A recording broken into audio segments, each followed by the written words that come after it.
Today I'm going to break down the process behind my entry to the Cataclysm sound design contest. I went with the Master of Synths category, so every single element in this design is made originally with Serum, and was designed specifically for this project, so it's all new. When I do a project like this, I like to spend a few days making a palette of sounds in Ableton because I prefer it for super complex processing, then assemble that palette in Reaper into the final design, like working with a custom-made sound library. I have this Ableton project where each track or group of tracks is focused on a different processing chain with its own resampling track at the bottom, so I can just focus on making the palette, then bounce the results in big chunks that are sorted by processing type. My project for this is pretty big, and I've split it up into 5 main sections: the ambience, the orb in the sky, the big impacts, the rocks, and the electricity. So I'll break them down in that order. This ambient group is mainly the sound for the first few seconds of the clip and kind of permeates through the whole thing, so it feels like it's in a real space and gives the mix some depth. For this fake canyon wind ambience here, I made this by taking this exterior impulse response on Convolugy XT and putting a few random bits of synth through it at 100% wet until I got a good sound and layered them. I made sure some of the sounds have a lot of high-end content to sound almost like wind or dust blowing, which I used just through putting white noise through it.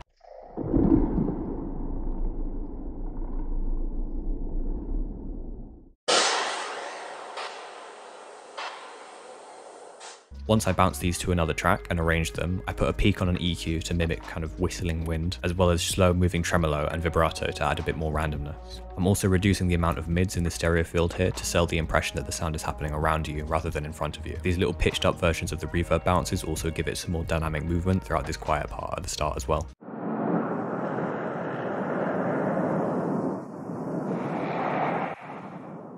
For the low-mid rumbles throughout this ambient section, I'm making these in Ableton by running Serum through a sample and hold filter, which kind of crunches it up when you modulate the amount of the filter across the sound. Then running that through an effects rack that I've actually already made a video on, which I'll link below, but I'll briefly explain it here as well. The heavy lifting is done by stacking 2 of Ableton's vocoders, set to the modulator with a super fast attack and release, usually with a lower number of bands like 4 to 16. OTT brings out all the nice artifacts from that and kind of flattens the dynamics a bit, because the vocoders can gate your sound quite harshly sometimes. The rest is just compression and distortion to make the sound fatter and more present. The Serum patches themselves aren't super important because the processing is so extreme, but I tend to try lower, more growly basses with a lot of movement in the wavetable and filtering if I want more whooshy type sounds, or sometimes just a super low basic wave like a square with a longer decay can give interesting results. Ultimately, it's something with a lot of movement, high end, and the dynamic shape that I want.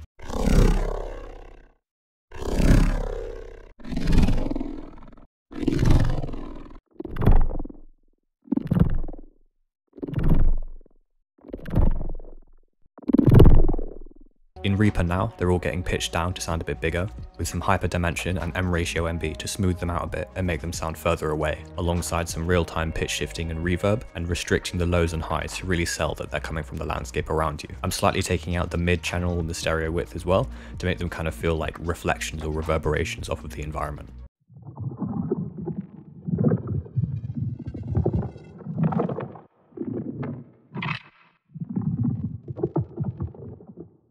These wobbles are a very similar thing, just with more clicky source from another effects rack that I'll get into later, and slowed down way more, so they feel like reverberation for the bigger, closer events to give them more of a sense of power over their environment.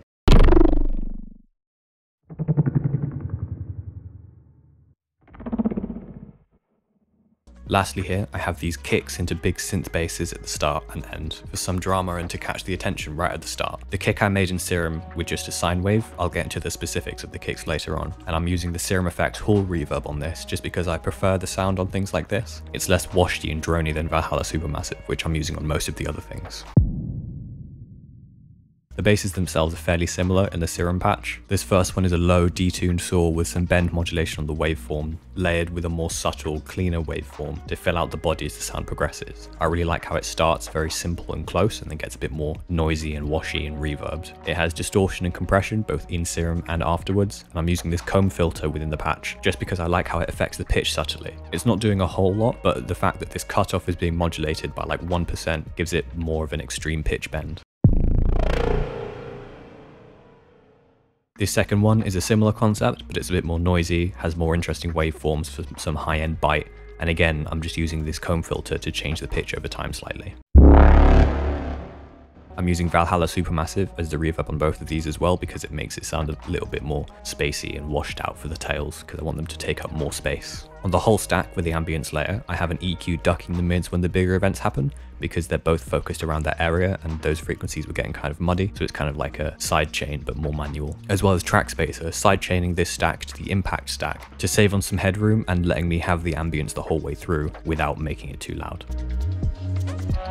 Now onto the kind of orb in the sky here. For the first two events here, as the orb appears and then gets bigger, I'm using a similar palette which mainly focuses on these different kind of low-mid sounds. I made these initially in Ableton by taking the source from that vocoder chain I talked about earlier, then putting it through Quanta, which is a granular synth, which is just sweeping across the whole group or sometimes just one or two sounds from this big chunk that I've bounced out. The main elements of this rack are the low-pass filter being driven by an envelope follower, M-ratio MB doing some creative denoising, and finally a free disperser alternative using Ableton's EQ3. I can't take credit for inventing this, but if you stack about 10 to 15 instances of EQ3 without changing any of the settings, something to do with the frequency crossovers gives it the kind of lasery sound that you get from disperser. By tying all of the crossovers to these two macros here, I have quite a lot of control over the tone, and this amount knob is just setting how many instances are turned on at one time. Frequency shifting down after the EQ3s can sound pretty nice as well if you don't want something that's super lasery.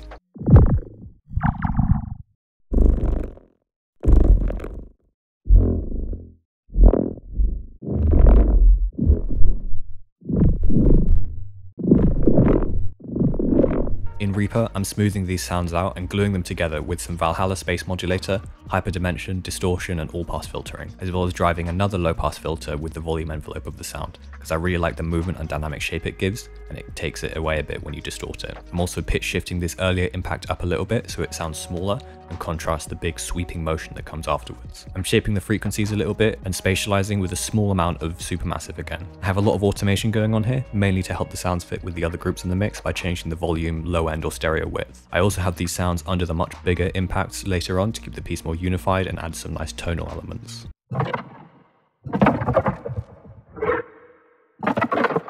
So those main low-mid sounds are then being layered with just synth wobs I made in Serum, one by FMing one sine wave against another 11 semitones up, with a low pass tied to the envelope and some general compression, distortion and hyperdimension for some presence and width. It's like a kind of classic dubstep yoink.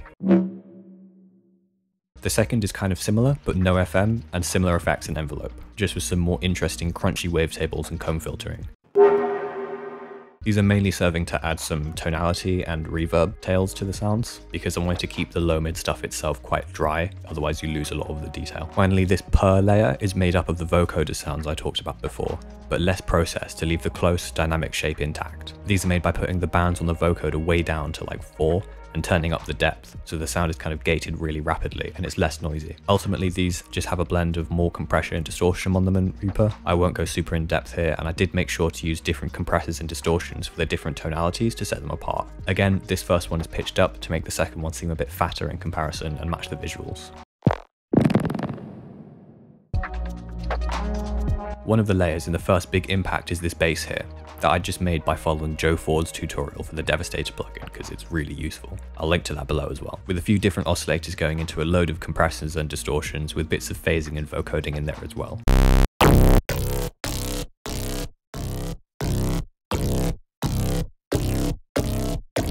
These got turned into a few risers, but mainly it's just using this hit to give the main impact more tonality and sustained power.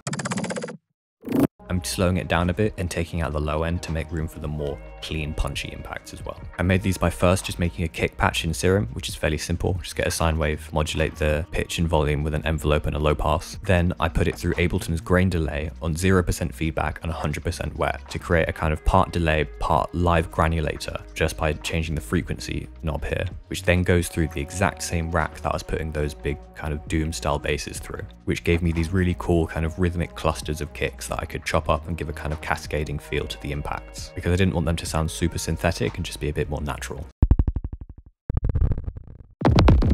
I have a few more pure kicks from Serum in here as well, which sound a bit more synthetic because they aren't going through the massive bass rack, which give quite a nice contrast in tonality between the more crunchy impacts and the more clean ones. And for some of them I have this cool double transient feel by making 2 kicks in the same patch, then having one of them be louder and have its envelope hit slightly before the other one, so it kind of has a little click before the main bass hit comes in.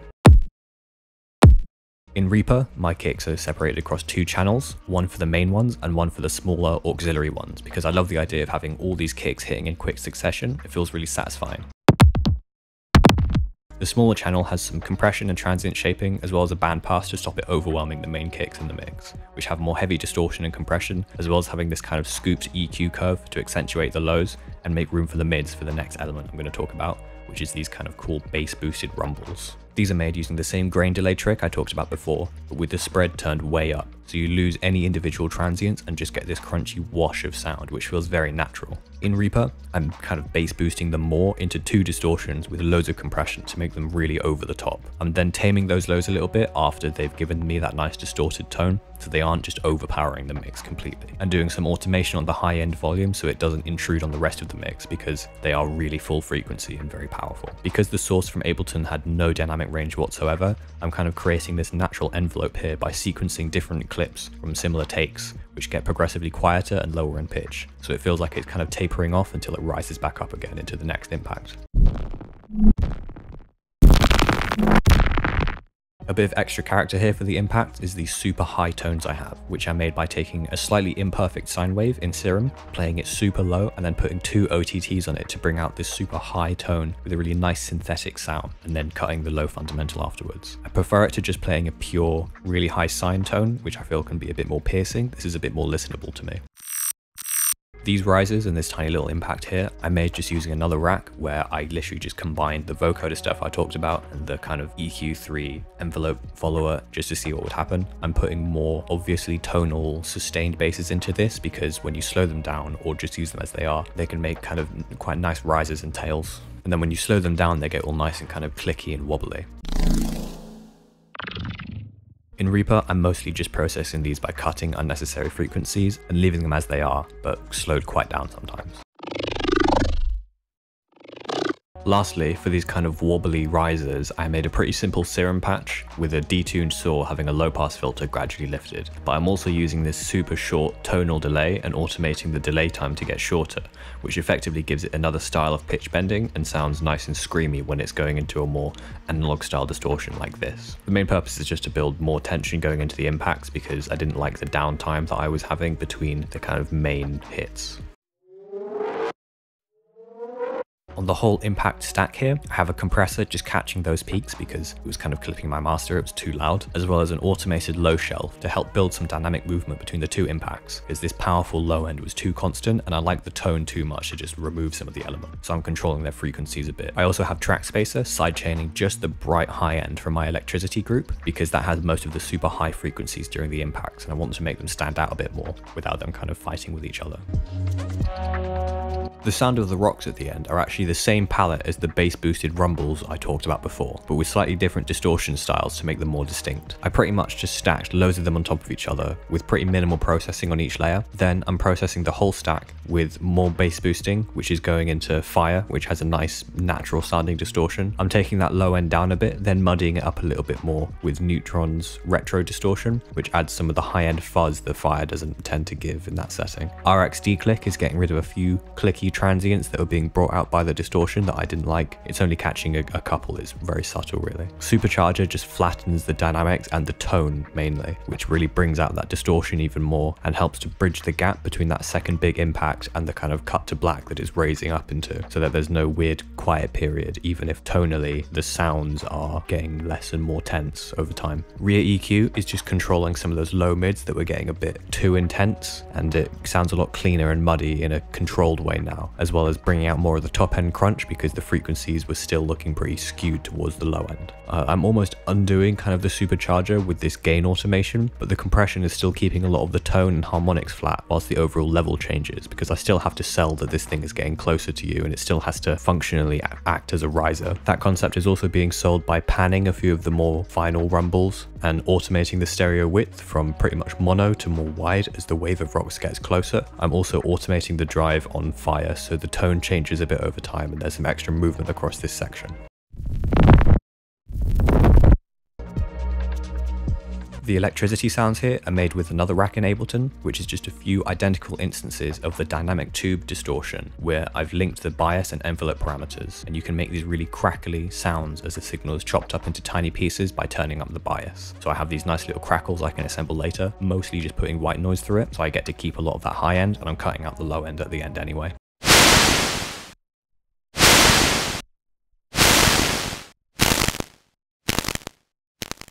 In Reaper, I have this kind of bass boost distortion combo that just makes the sound a little bit fatter and more present, and Valhalla Space Modulator and Hyperdimension are kind of adding a bit of width and filling in the gaps between the sound so they feel a bit more present and they're not just sounding super small and like they're right in front of you. To match the movement of the visuals, I have these normal pitch crackles. I have lower pitch, quieter ones as tails, so it more naturally feels like it's tapering off. I also have a more pitched down, less wide version to fill the gap here between the lightning strikes, which gives it nice movement over time and kind of matches the fact that the lightning doesn't go away for these few seconds. I also have these more synthy kind of low mid sounds in here as well that could really be in one of the other groups, but they're just a combination of sounds made from the various effect rack I talked about to add some interesting tails to the impact. This tail and riser just have some EQ, and these super subtle bits are just the vocoder purring source that I talked about from the Sky Orb, but frequency and pitch shifted to give some nice little like kind of stereo pops. You can barely hear these in the final mix really, but I think they're pretty interesting just for this slightly quiet bit after the second big impact. On the whole stack, I just have TDR Nova doing some dynamic ducking of the lows since they aren't meant to be in this layer, but I don't feel like completely removing them and they're pretty subtle here, as well as some volume automation to get it out of the way when it isn't in focus.